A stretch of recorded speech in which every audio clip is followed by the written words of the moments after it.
Good morning. Let's take a few minutes to... You want the gong?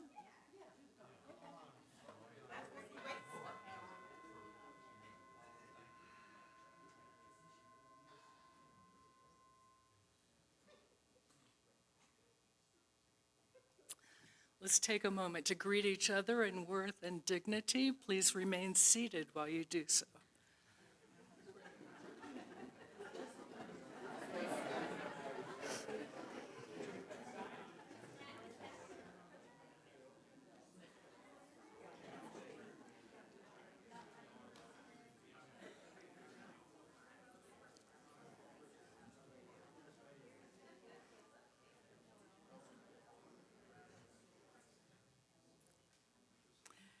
Welcome to the Unitarian Universalist Church of Transylvania County.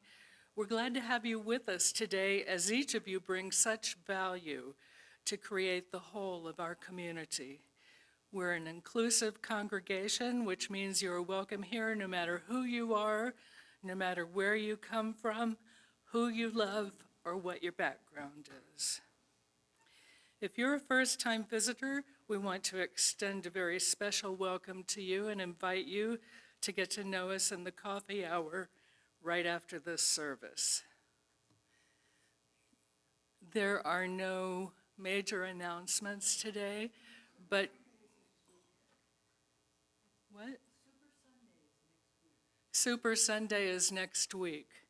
And do you have enough to help with the? I don't know yet. I think the list is now out there to be signed up. So if you'd like to contribute soup, or if you would like to participate, just give us a little notice on the front desk. Okay, today our speaker is Carol Flake, who kind of needs no introduction since she's ours. But she's a Distinguished Professor Emerita from the University of South Carolina. She has lots of degrees and certificates. In fact, they got piled together and deeper, resulting in an MS in religion and culture and a PhD in developmental psychology. But Carol swears that she never entered the temple of Sophia, wisdom, until her retirement, rewirement. Then she discovered echo-depth psychology and plunged deeply into Soulcraft. She will be speaking to us later, and the title is Soul Boom. Come, let us worship together. We will sit in silence while Carlene plays the prelude.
Thank you, Carlene. That was absolutely beautiful.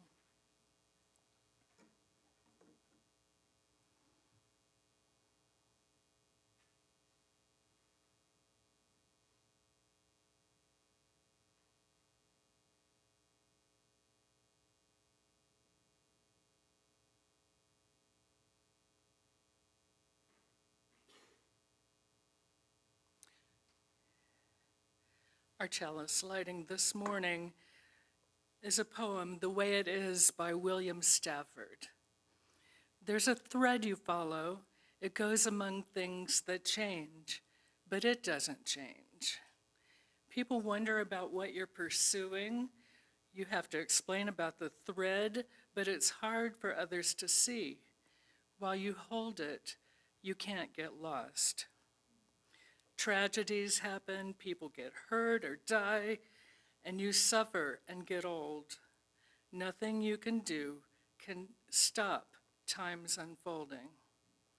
You don't ever let go of the thread.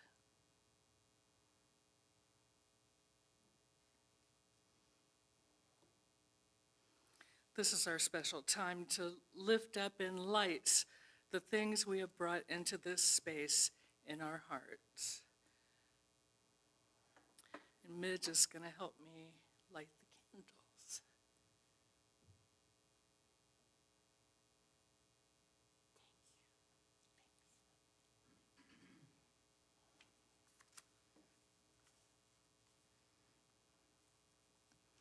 We'll start with a joy from Liban. Through the trees, we'll be moving to a larger shop, 120 West Main Street in Brevard.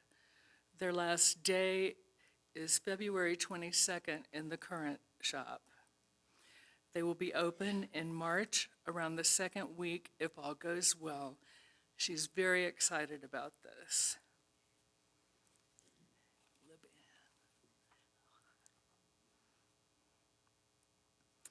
We have a prayer of concern from Beth Klaus for her daughter, Becky. She will probably be fired from her position as an oceanographer with NOAA. Ask all to send thoughts of peace. From Vicki Held, we wish John Held a very happy 80th birthday today.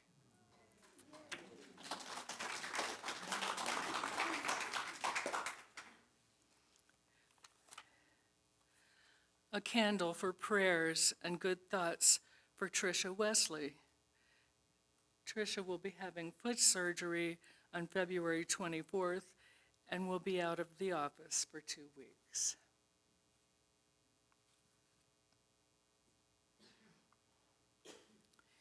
Nancy Richards asks for a candle of joy to be lit in celebration of the birth of her great niece, Ella Bovey Royer. She's welcomed into their family with great joy.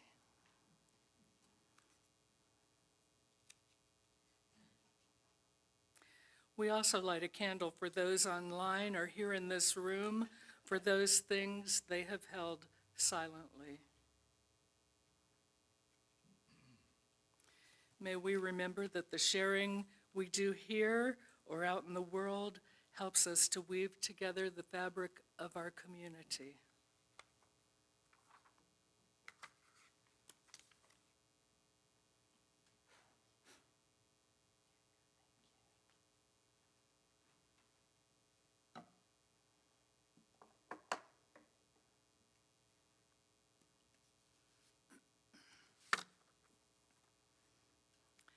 Our wise elders say that we need to listen to indigenous people to learn how to recover our sacred relationship with nature and with soul.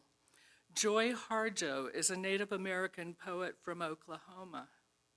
She teaches us through her poem, Inspiration. And you've heard this before, but it never hurts to hear it again. Put down that bag of potato chips, that white bread, that bottle of pop. Turn off the cell phone, computer, and remote control. Open the door, then close it behind you. Take a breath offered by friendly winds. They travel the earth, gathering essences of plants to clean. Give back with gratitude.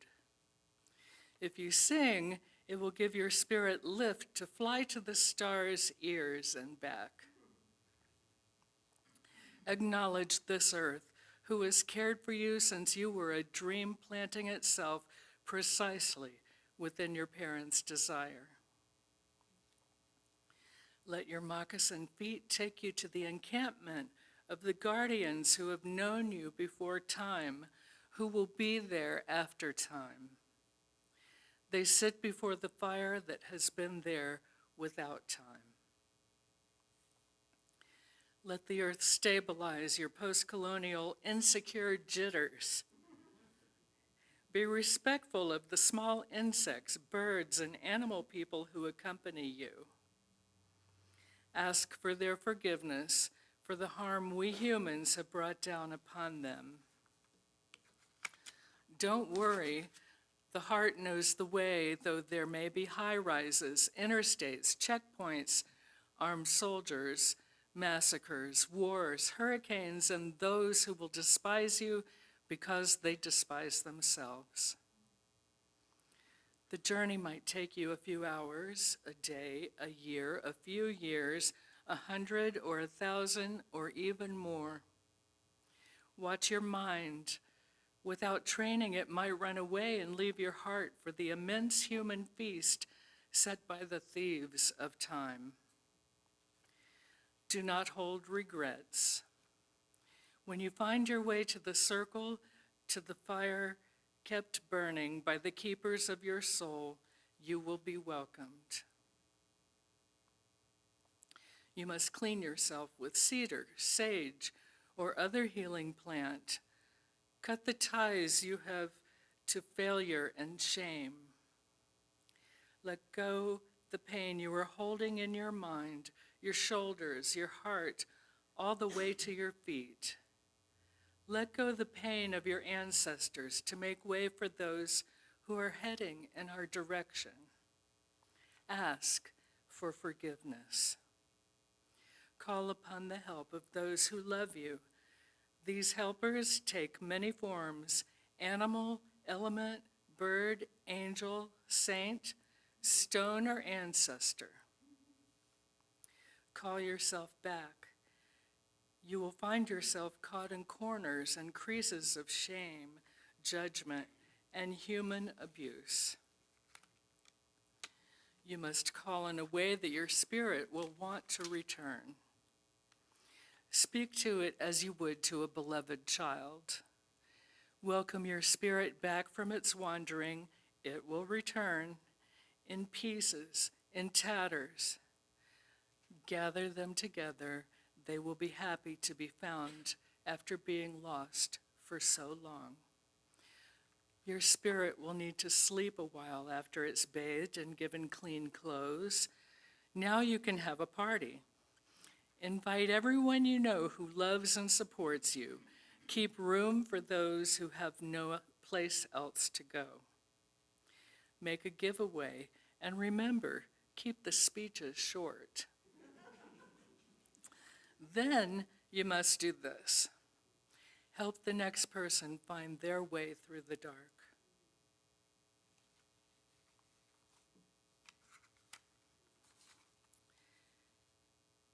Our opening hymn this morning is number 6 in the hymnal, "Just as Long as I Have Breath." The words will be on the screen. Please stand as you will.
we don't seem to have any children here today, and that results in two things. One is Tricia Powers gets to hear the sermon. She wanted to. And number two, I'm actually going to tell the story to the grandparents, not the children. Okay, so I love music, and my mother always sang a lot of music with me. That's actually how I learned everything I know about religion was my mother's songs. And one of the songs we used to sing was, I've got peace like a river in my soul, okay? So my granddaughters were visiting, they were going to camp, Wind Valley Camp. This was when they were young, and they loved to be with their grandmother. And they would go to Wind Valley Camp every day, and they'd learn songs, and we would sing them in the afternoon, okay? Well, the song they learned was, I've got peace like a river. And I told them, well, we'd sing it. But we'd been reading the books. Did y'all ever read the books Babar the Elephant to your grandchildren? Okay. Well, there's a picture of Babar that Catherine found for us. And there's one story about Babar who he had a girlfriend, right? So he goes over, and every day she makes for him pea soup. Well, he doesn't like pea soup, but he doesn't want to hurt his girlfriend. You know, it's probably Valentine's Day or something like that. But he didn't want to hurt her feelings, so when she went to the kitchen, he poured the soup into his shoes. Now, you know, elephant-sized shoes can hold a lot of soup and stuff like that, but so my granddaughters had loved that book. You know, they're just learning how to read, and they loved it. They loved to read. And so when I started wanting to teach them the song about peace like a river, they sang, I got peace like a river, I've got peace like a river. Now that, Catherine pulled this up, and isn't it perfect? It looks like pea soup. And there you got Babar riding down the river on the pea soup. So I told you I like music. And so because even if the children aren't here, we're still going to sing the song that we would have sung if they had been here. So here you go. We've got words somewhere. Oh, do we have the piano? We have the piano and words. Here you go. I've got peace like a river. I've got peace like a river. I've got peace like a river in my soul.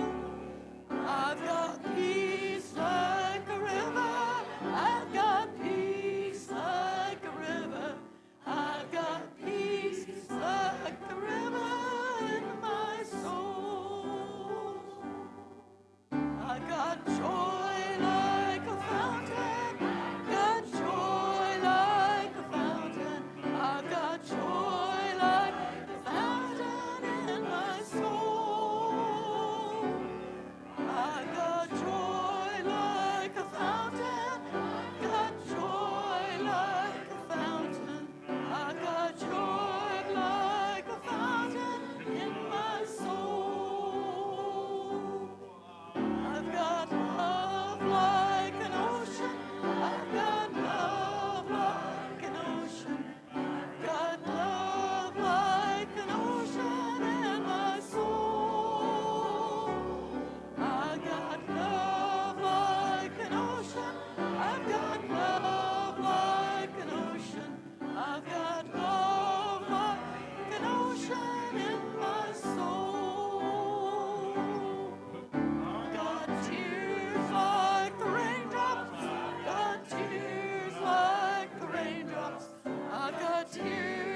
piano and to y'all.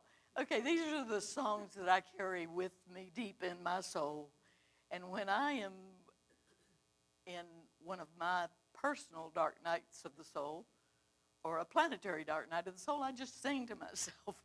As a matter of fact, I think that's why Dan fell in love with me, because I'm like a musical. You know, I burst into song at random times. But I do encourage you to teach that song to your grandchildren, okay?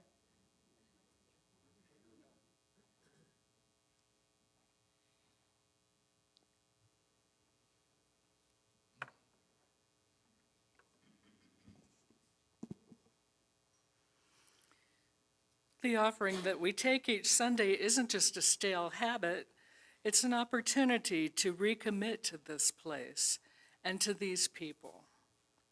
Our offering is an affirmation, a yes. When we give, we say yes to something we value. With our gifts, freely given, may we say yes to the values of our faith. This month, our mission is to contribute to the Bread of Life. You can put your donations for this much-needed service in the envelope provided in the baskets. Our ushers will now take the offering.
What is given in love, we receive with great joy.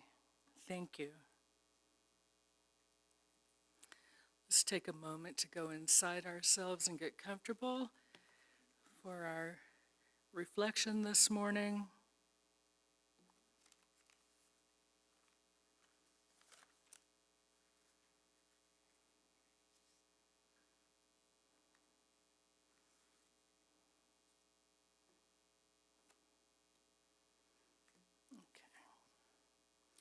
Spirit of love and life, in the sanctum of solitude, grant us the space to embark on the journey of introspection.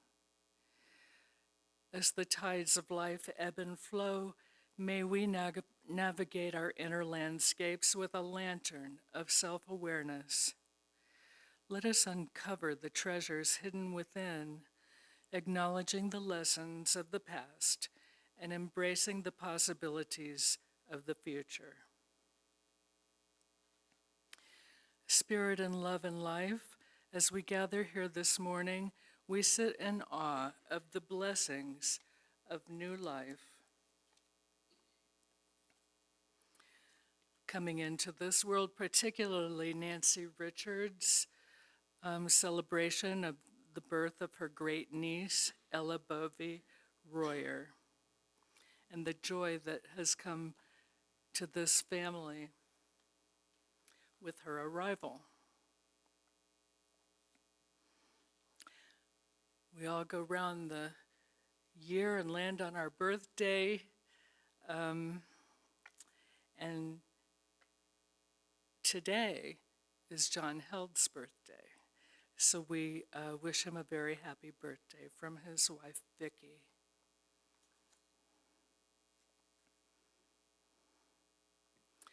The changes that are happening in our community with different locations for businesses we've been with for a long time. This week, well, actually in March, around the second week, Through the Trees will be moving to a larger shop. Right now they will be at 120 West Main Street, and their last day at their current shop is February 22nd. This is from Liban.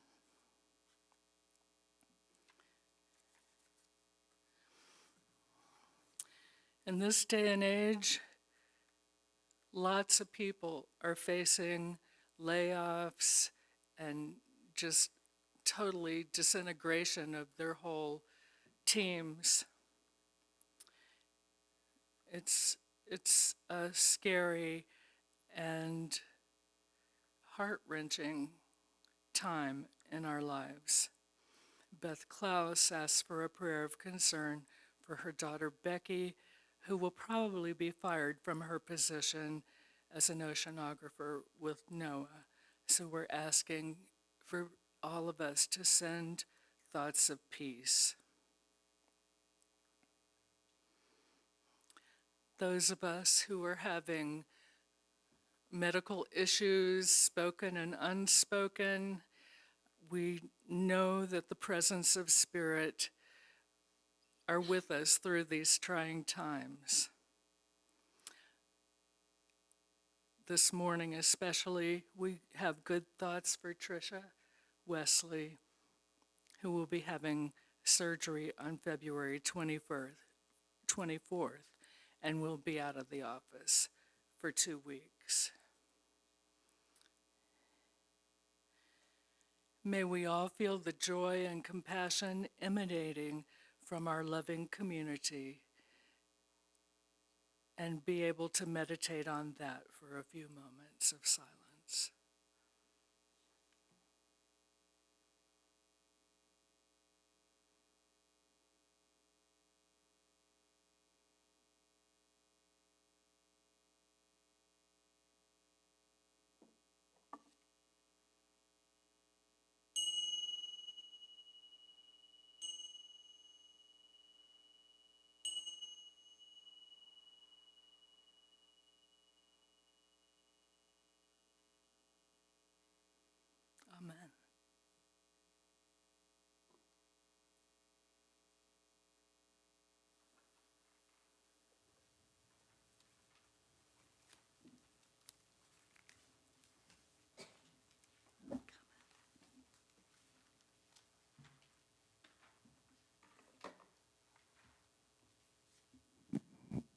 It never fails. Whoever's at the podium when we get ready to sing, we have to wait on them to come down and join the choir. A couple of people have already said to me this morning while we were rehearsing this piece, didn't y'all just sing that recently? Yeah, we sang it recently, but we've had a special request by an unknown person who will actually be giving the message this morning to sing it again. The name of the song is These Things Can Never Die. Things That Never Die. Words by Charles Dickens, and they'll be on the screen. Yes, and that's the Charles Dickens.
I heard the choir sing that song recently, and it touched me deeply. Some things will never die. In fact, as I think about it, my mother has been dead for 28 years, and her soul is still alive in me through her songs. Our religions suggest that souls bloom from the depths. In Eastern religions, it's often the soul blooming is often seen as a lotus blossom opening. And in our Western religions, Christianity, we tend to see the divine, the soul as a rose, slowly blooming. So it often goes very slowly, but most of us have been living a long time.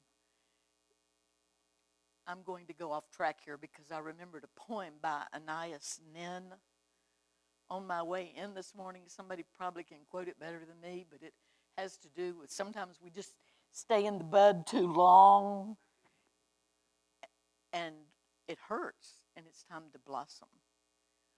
Well, today, what Rainn Wilson is calling for is not a slow unfolding. He's calling for a boom. A few of us heard a boom recently, actually. Bob Bennett, I think, brought it up. But there was a big boom. I thought it was maybe a sonic boom, but turns out it was actually dynamite being used for a good purpose. But that's the kind of soul boom that we need right now. It needs to be strong and loud, but not in a divisive way. Okay, I wanted to thank John and the choir because I did hold them up. I had to give John a $3 tip to play that. What I do is, oh dear. See, I go into the bakery on some Friday mornings, and if John's sitting there, I say, "Is the choir director in?" And then I ask him what I would love for him to sing. Anyway, so I'm thanking everybody today. I'm thanking Reverend Bob, who's maybe off celebrating Valentine's Day, who knows. And I'm just thanking Catherine and Janice and all the worship teams and everybody else who keeps our congregation alive with our ministries. And I really thank you for showing up today, too. Your presence is a gift. Actually, I recruited a lot of people, so I wouldn't be standing here alone. One of our adult ministries is the Spiritual Explorers Group. And many of our members have actually met like over a decade, maybe 15 years or something, under the leadership of our retired ministers, Earl Rabb and Jean Rowe. I joined up later. I'm not a minister. I was a college professor. I'm trying to get over that, but it's not easy. So, therefore, if I see a book, man, I just get so excited about it. And the book that I'm most excited about right now is Rainn Wilson's book, Soul Boom, which I have around here somewhere. There you go. Here's the book. Soul Boom, Why We Need a Spiritual Revolution. And that is a picture of Rainn Wilson. Needless to say, I think he's trying to, he was on the program The Office for 9 years. Did anybody ever see that? I did not. I'm trying to watch it now, and it seems very silly to me, but I think it was because it was like then, not now. But anyway, that's a picture of Rainn Wilson as a comedian on the Office. Dan gave me that for my birthday card. It says, "You only live once." Well, that's false. You live every day. You only die once. Anyway, so I really like it. His book is funny, and it's also profound. And so just about the time he's so profound that you start to get stressed, he says something funny, which kind of helps you live out of it. Anyway, Rainn believes that we humans suffer needlessly from an absence of what can be found in poetry. Poetry reveals truth, beauty, serenity, heart, vision, meaning, inspiration, soul, those things that are not measurable by our scientific instrumentation, but they never die. Those are the things that our band of angels sang about earlier. It is, you all don't want me to go off on singing angel band. I'll do that on a later date. Oh dear. It is almost impossible to put the soul into words, and it's really, really hard. The ancients called this experience the anima mundi, the world soul, believing, as I do, that the whole world is ensouled.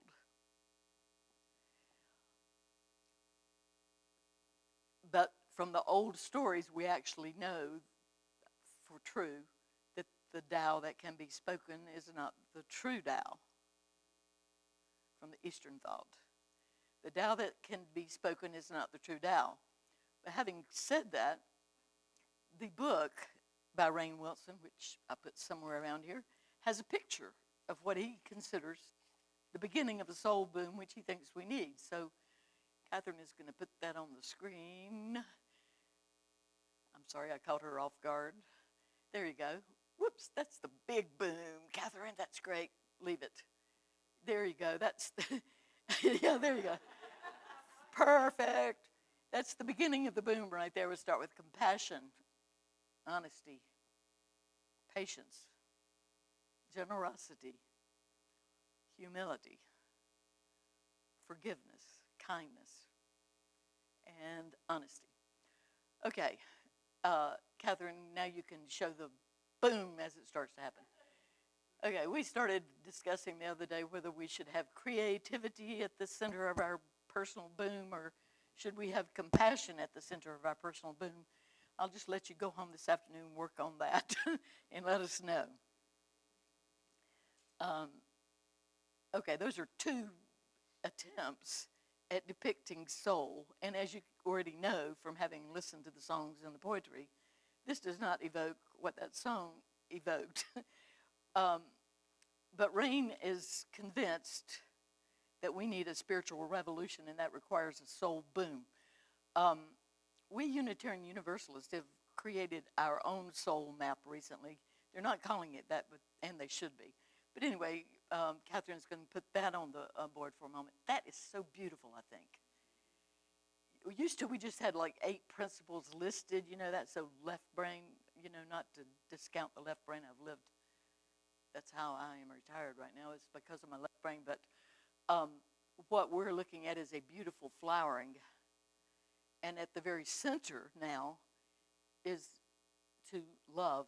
And one of my teachers says we need, not right now, to be loving relentlessly. This is one of my really important teachers, and she's signing all of her letters, love relentlessly. She's a very good theologian and has paid a lot of attention to what's happening right now. Love relentlessly. Anyway, there's our map, and out of the love that we have, we perform acts of justice, generosity, interdependence, equity, pluralism, and transformation. And I'm not saying that all of you guys should go out and start rushing to do every single one of those at the same time. Right now I find, you know, I'm kind of working in the area of transformation, myself and others, and I'm kind of working in the area of generosity, which has been challenging for me as an elder. Challenging for everybody. So that is our new soul map. And we don't need it anymore at this time, but what I want us to do right now, what another one of my famous teachers says, Ian McGilchrist, he says, we need to get off, quit looking at the map and get back on the path. Quit arguing about who has the true holy text and get back on the path of soul. And, you know, I listen to a lot of Substacks. So if I recommend a million people, it's because I saw them on Substack. Ever since I got rheumatoid arthritis, I can't be a potter, so I'm a Substacker. I live in the Substack bubble, but I find the one I want. I read Heather Cox Richardson every day. I read Dan Rather because he says what he's trying to do is to keep a steady presence throughout the chaos that we're living in. I also read Richard Rohr's Daily Meditation to keep me calm, and I sing. I am definitely aware that our world is chaotic right now. There's so much chaos actually that I began to think I was having a heart attack. Recently went to my doctor, and I told her the story. She said, Carol, you probably were having, that's actually a true thing. You know, like in the diseases thing, it's heart attack. Well, anyway, I had pain in my left arm. I was, and I remembered somebody dying from a woman because she was not diagnosed correctly. They sent her home. She died. I'm not ready to die, so it was the day that it was snowing, and I didn't know how deeply it was going to snow, and I didn't know how much we were going to get snowed in. I got scared, and I dialed down. Dan and I were there. He was trying to feed the cats in case I had to go to the hospital, but the Conisty Fire Department got there in about 5 or 6 minutes, really. And they slapped all these electrodes all over me and gave me an EKG, and I was not having a heart attack. My heart is fine.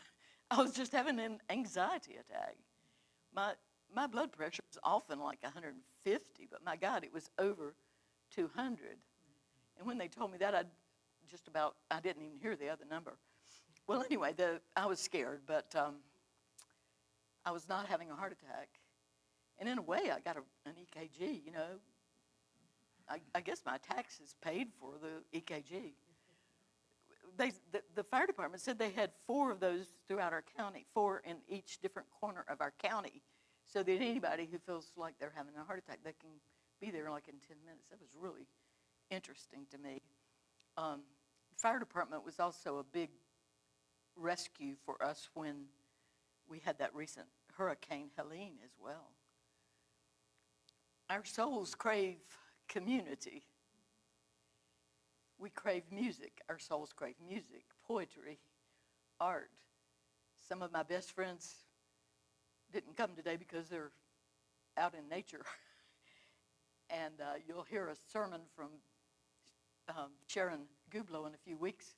It's all about her soul lessons that she learns in nature. Okay, so what I'm trying to say here is we need to get off the maps that we've published and get back on the path. We need a path forward for me and for you and for our world community. Can we tweak the existing system? It seems too late for that. In fact, it appears that we are headed for a big collapse. Matthew Fox, who is one of the greatest living theologians today, he got excommunicated from the Catholic Church, and now he's an Episcopalian priest. He's written about 50 books, a lot of books. He says that we're committing democracide. Now, I heard him say this 2 days ago. That's why I have enough courage to say it to you right now. You might look up his latest book. He thinks we're committing democracide, and it is the murder of democracy. Boy, after I've said all that, I think I want to sit down. Navigating our planetary polycrisis is challenging. And I actually have tried to understand my path through poetry. I got trained as a spiritual director, and I learned that the only way Unitarian Universalists can really take in the soul is through poetry. Because we want to get into arguments with, you know, and if we find a poem that we love, we could just really take it into ourselves. And so that's what I've been doing now for about the past, I don't know, we'll go with 20 years. That's how long I've been retired. Poetry can guide us, you, on your spiritual journey. And since I have retired, I've learned a lot of poems. I'm not good at learning poems, and poetry was not my favorite subject in school. But now I find these poems that speak to me. One poem is from Antonio Machado. And what Machado says is, traveler, there is no path. The path is made by walking it. day by day, step by step, moment by moment. So I learned to make my own path by walking it. And I often say now, just take the next right step. If you can figure out what that is, that's a challenging part, figuring it out. What is the next right step? Okay, after Mikado says that there is no path, we make it by walking it. You heard earlier that William Stafford is telling us that there's a thread that you follow. A golden thread. And as long, you try to explain to other people about the thread, they don't see it. When I look back at my own life, I can tell a story that has a thread that goes through it. Or I can change my story and talk about something else. I can reframe my story sometimes. But anyway, the idea is you never let go of the thread. I learned that I can walk a labyrinth to its center while releasing a lot of my internal baggage. You can walk a labyrinth to the center. They've got one right down here behind St. Philip's Church. And I can walk that labyrinth to the center consciously, releasing what I need to release. And when I get to the middle of the center of the labyrinth, if you want to say I pray, but mainly I listen. Actually, one time when I did this over at the Canoga Conference Center, I got the 23rd Psalm, which I believe Ernie read recently at the memorial service that we were at. Which, let's see, I didn't put it in this sermon, so can I quote it? Lead me down by still waters. What is the 23rd Psalm, somebody? Gene, you know it for sure. Yeah, see, there you go, you know it. And it skipped my mind, so I'm sorry. But anyway, the 23rd Psalm, and it's a good guidance. Recently, I was over at the mountain with a church retreat, which is fun. You all ought to go next year. And I was walking the labyrinth down at the bottom of the mountain.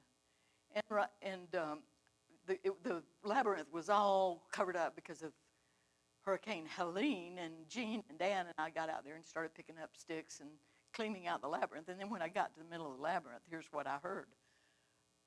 Carol, it's your job to do your part to clean up the world. Well, I'm doing my part to clean up the world here today, I guess. I don't know. But at age 81, I should be sitting by the fire like Hestia at the hearth. For some reason, I keep getting out and giving a sermon because Janice, I swear, because Janice entices me, seduces me. So here I am, instead of sitting in front of my fire. But in eco-depth psychology, the age group that many of us are, it's not the age group, it's the psychological place you are, is the sage in the mountain cave. Now, most of you all are not old enough to be at Sage in a Mountain Cave. I just turned 81, I think I am, but here, the Sage in the Mountain Cave just stays home, and people who come visit get to share the space. So each one of us right now has our own type of soul path. For some, it's art. I have a friend, for her whole path is producing beautiful art. Or is it creating dinners for the Wonderful Wednesdays?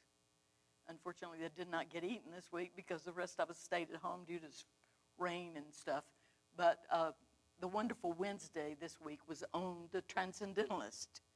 They were the Unitarians that actually, the early Unitarians, were the ones who felt that they could experience God, the soul,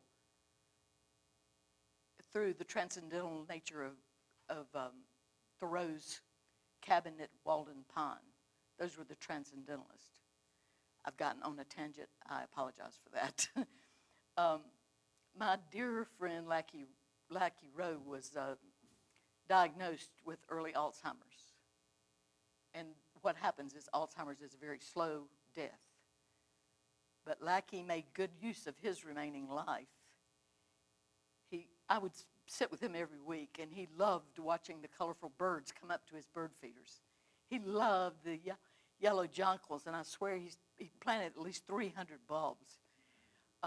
He loved the spring coming up in his yard. And when he gradually lost his ability to communicate, he began to communicate in other ways. And what he communicated was love and joy. Like he said, he was not a religious man, but he was a soulful man, and he loved to collect soulful art. So I asked Jean today, I went over to her house, and every picture she has on her wall is soulful art. So I had to narrow it down to that one right there, which is a mother playing in the yard with her children who are catching fireflies. They're catching little lights of spirit. I hope they don't kill them. Put them in a jar. Let them out later. Puncture holes in the top. But so what I did was, Jean and I had a hard time with this because there were so many I wanted to bring. So you just have to make a scheduled arrangement to go to her house and look at all the soulful art that he collected. That's soul. Our beloved community provides a sense of soul. As Reverend Bob quoted in a recent Wayfinder, our power is grounded. This is what Bob was quoting somebody else, but I don't know who. Our power is grounded in our values that proclaim the transformative power of love and harness the enduring power of community. We are the antidote to our fear. Our collective work is to practice the new world we seek to develop. You know what I did? I have a lot of women that we've been writing sermons, and I make them swear on 10 stacks of Bibles that they will not speak more than 20 minutes. And I'm only halfway through what I was going to say. I'll have to come back. I'll finish fast. You can read the book. This is the last the last chapter of this book says this. And I've got other ideas, but we can all talk about these ideas. The last chapter of this book give us the pillars for a new world. The pillars for a new world. First, we need to write a new mythology, a new story. Our old mythologies are not working.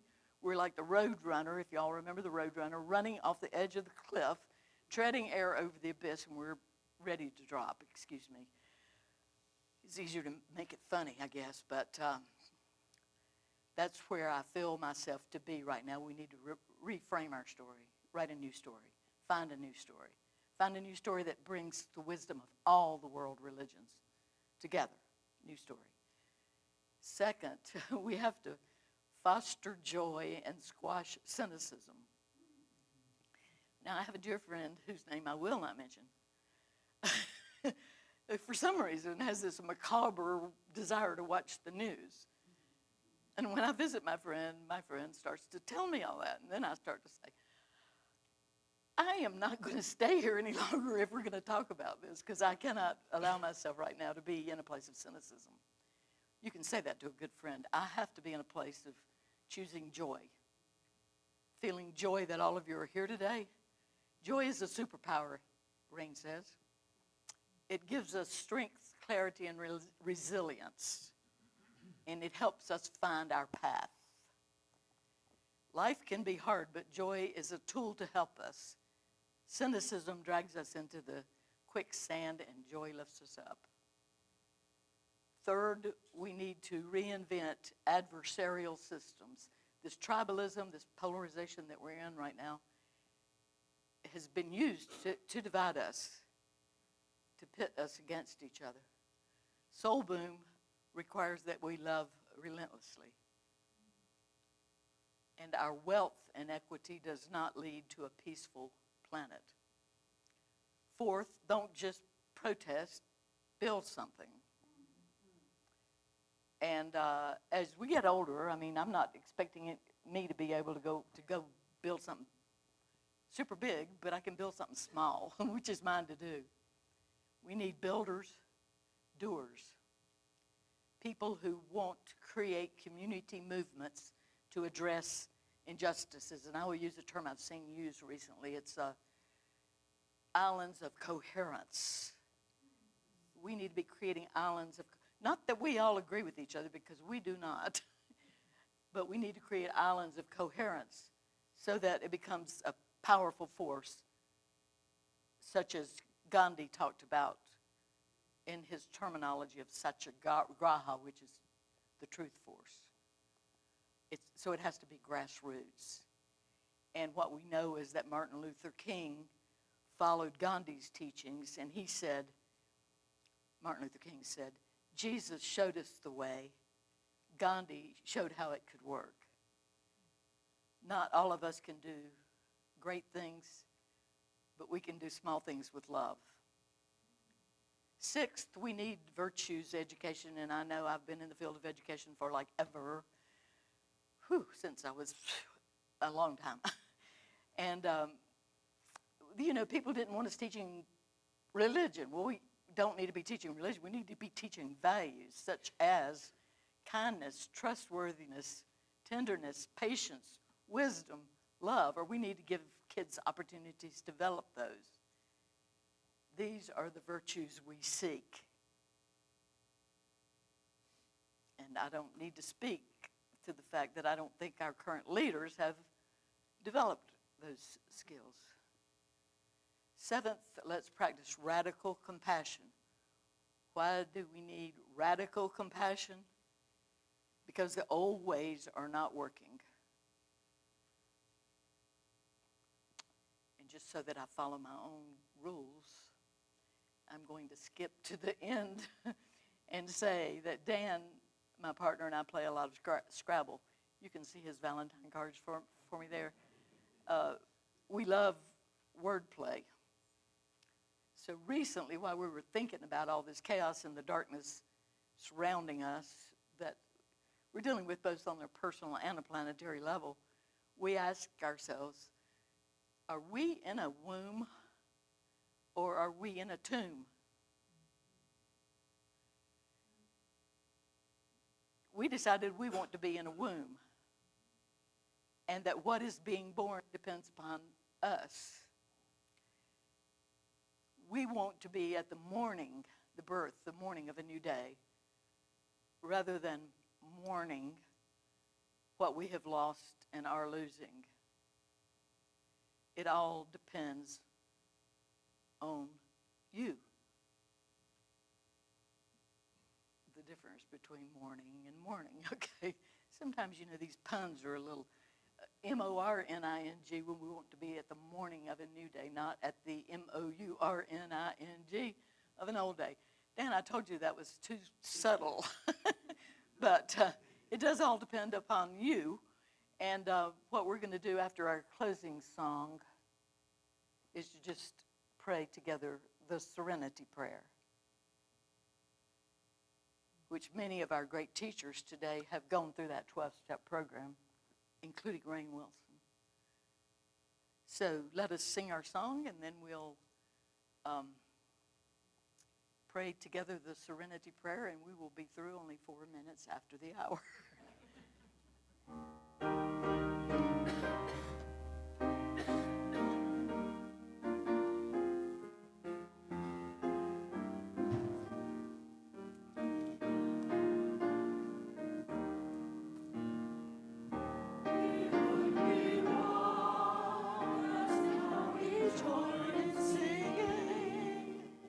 Our hymn of woe to pledge ourselves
Let's say this together. God, grant us the serenity to accept the things we cannot change, the courage to change the things I can, and the wisdom to make a difference.